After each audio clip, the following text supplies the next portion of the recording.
आजमगढ़ में आईसीएमआर की बैठक में पहुंचे सलमान खुर्शीद ने यूसीसी पर कहा, पहले उनका मसौदा आने दें तब बोलेंगे।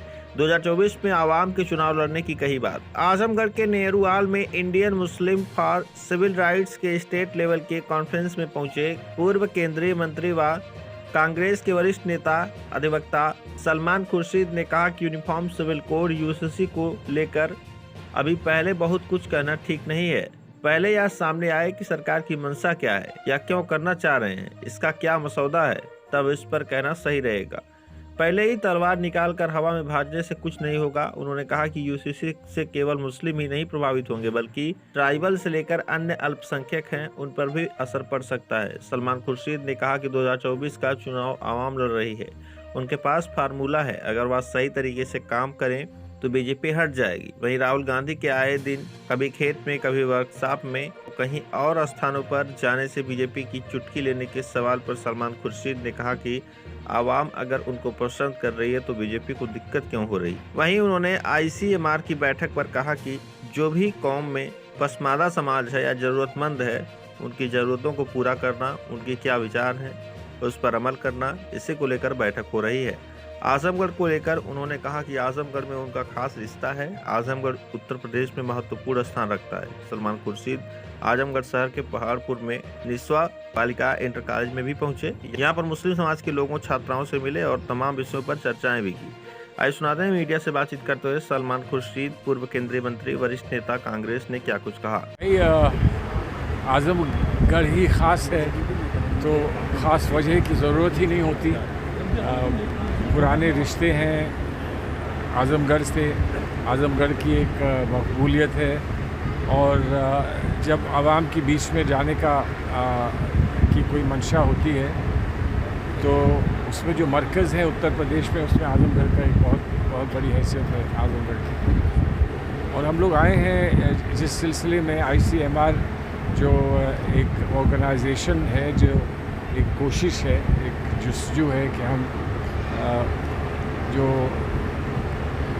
कमज़ोर लोग हैं और ख़ास तौर से जो अक़लियत के लोग कमज़ोर हैं उनकी नुमाइंदगी कर सकें, उनके लिए कुछ ज़मीन जो है वो बेहतर कर सकें, जो उनके क़ानूनी हक़ हैं, जो उनके बुनियादी जो उनके इंसानी हक़ हैं, उन सब के सिलसिले में बैठकर बात करें और जहाँ जहाँ तक हो सके लोगों की तवज्जो उधर डलवा कर और लोगों की मदद हम ले सकें।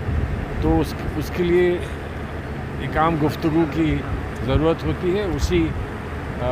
उसी कोशिश में आज हम आज़मगढ़ आए हैं और यहाँ दिन भर हम लोग बैठ के लोगों से बात करेंगे और जो तजावीज़ हमको यहाँ मिलेंगी उन पर अमल करने की कोशिश करेंगे। आज की तारीख में यूसीसी का मुद्दा छाया हुआ है। केंद्र सरकार यूसीसी पे चर्चा कर रही है और उसे लाने की, कानून बनाने की बात कर रही है। कहीं न कहीं एक साफ संदेश देने की कोशिश कर रही है कि इससे सबसे ज़्यादा इफेक्ट जो है वो मुस्लिम कम्युनिटी पे पड़ेगा। ऐसा नहीं है। जहाँ जो हमको समझ में आता है और जो अभी पिछले कुछ दिनों में देखने को मिला है तो उसमें ट्राइबल्स और हिंदू समाज में भी बहुत सारे लोग, हिंदू समाज के और सिखिज़म से वाबस्ता लोग, उन सब को बड़ी दुश्वारियों का सामना लगता है करना पड़ रहा है और लोगों ने इस सिलसिले में बहुत सारे बयान भी दिए हैं। हमारा ये मानना है कि क्या करना चाहते हैं और उसके क्या अंजाम होंगे, ये जब तक वाज़े ना हो जाए बात, तो हवा में तलवार चलाने से कोई फ़ायदा है नहीं। हम चाहते हैं कि वो अपनी जो भी मसौदा है वो सामने रखें और बताएं कि उनकी नज़र में उससे किस पर क्या असर पड़ता है। हम यकीनन फिर उस पर अपनी जो रिस्पांस है वो हम यकीनन देंगे। ये हमारी पार्टी, कांग्रेस पार्टी ने ये फ़ैसला किया है। बहुत सारे और लोग इससे सहमत हैं, इस बात से सहमत हैं और शायद वो चाहते हैं कि ऐसा ही हो। और वो समझदारी की बात है कि जब तक मालूम नहीं कि क्या करने जा रहे हैं और उसके कितने दूर तक अंजाम होंगे, तब तक उस पर कुछ कहना कोई समझदारी की बात नहीं है। प्रासंगिक है इस तरह के कानून की ज़रूरत क्या है देश में? नहीं, कानून की ज़रूरत तो बहुत सारे कानून उन्होंने बनाए जिसकी ज़रूरत नहीं थी। 3 तलाक का कानून बनाया जिसकी कोई ज़रूरत नहीं थी। सुप्रीम कोर्ट के फैसले के बाद फिर क्या ज़रूरत थी, लेकिन बना दिया।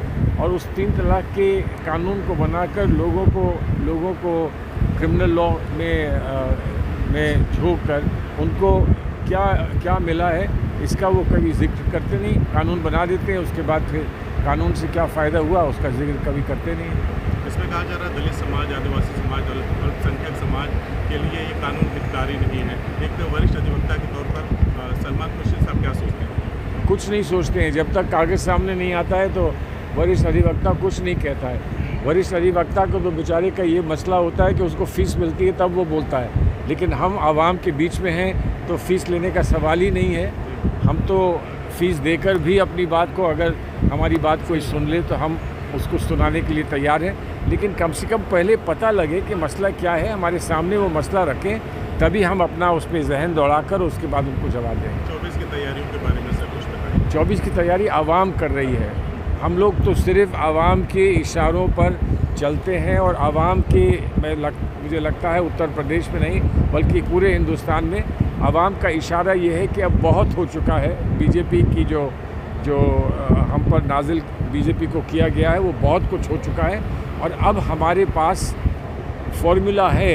अगर उस फॉर्मूला को हम इस्तेमाल कर लें कामयाबी से तो यकीनन बीजेपी को हम मात दे सकते हैं और उसी पर इस जुस्तजू है, वही कोशिश है। बिहार इसी सिलसिले में सारी पार्टियां इकट्ठी हुई थी और अब बहुत जल्द अगले हफ्ते कर्नाटक में इकट्ठा होने जा रही है। इस दौरान देखा जा रहा है कि राहुल गांधी जी कभी खेतों में नजर आ रहे हैं, कभी वर्कशॉप में नजर आ रहे हैं, कभी ट्रैक्टर चला रहे हैं। बीजेपी का कहना है कि इन सब चीज़ों से कोई फर्क नहीं पड़ने वाला है, 24 में नहीं आए। नहीं तो बीजेपी ये क्यों मान रही है कि राहुल गांधी ये फ़र्क पड़ाने के लिए कर रहे हैं? राहुल गांधी को जो आवाम से जुड़ने के लिए अच्छा लगता है और आवाम उनका अगर इस्तेमाल करती है, आवाम उनका स्वागत करती है, तो उसमें बीजेपी को क्या मसला है? जो आवाम को पसंद है वो बीजेपी को नहीं पसंद है, हमें इसकी कोई शिकायत नहीं है। अगर उनको वो बात पसंद नहीं जो आवाम को पसंद है तो हम इसमें बहुत खुश हैं। सलमान साहब, अमित शाह का एक बयान आया है कि जो ईसाई हैं, जो कबायली हैं, उनको इस कानून से जो है इरादा रखा जाएगा, मुस्तस्ना करने में रोक दिया जाएगा। अरे किसको कहाँ रखा जाएगा, क्यों रखा जाएगा, उसका क्या असर होगा, ये सारी बात जब वो कर देंगे तब हम इसका जवाब देंगे। उनकी यहाँ पर कुछ कहना, कहीं और पर कुछ कहना, उनकी बात पर हम भरोसा नहीं करते। आज जिस कॉन्फ्रेंस में आप हिस्सा लेने आए हैं सर, उस कॉन्फ्रेंस में किन चीज़ों पर चर्चा होगी, उससे भारतीय मुस्लिमों पे क्या प्रभाव पड़ने वाला है? नहीं, सिर्फ मुसलमानों से ताल्लुक़ नहीं है हमारी कॉन्फ्रेंस का। हमारी कॉन्फ्रेंस का ताल्लुक़ हर कमज़ोर इंसान के लिए है हमारे मुल्क में, और ये एक पेशकश मुसलमानों की तरफ से है। मुसलमान हमेशा कटोरा लेकर भीख नहीं मांगता है, मुसलमान बहुत कुछ देता भी है। और आज मुसलमान अगर खड़े होकर ये कह रहा है और कुछ दानिश्वर मुसलमानों के बीच के ये कह रहे हैं कि आइए हर कमज़ोर का हम साथ दें, हर कमज़ोर का हाथ पकड़ें, तो उसमें इस बात का इस्तकबाल होना चाहिए और ताउन हमको इसके लिए मिलना चाहिए कि हर कमज़ोर इंसान का हम साथ देने के लिए तैयार हैं।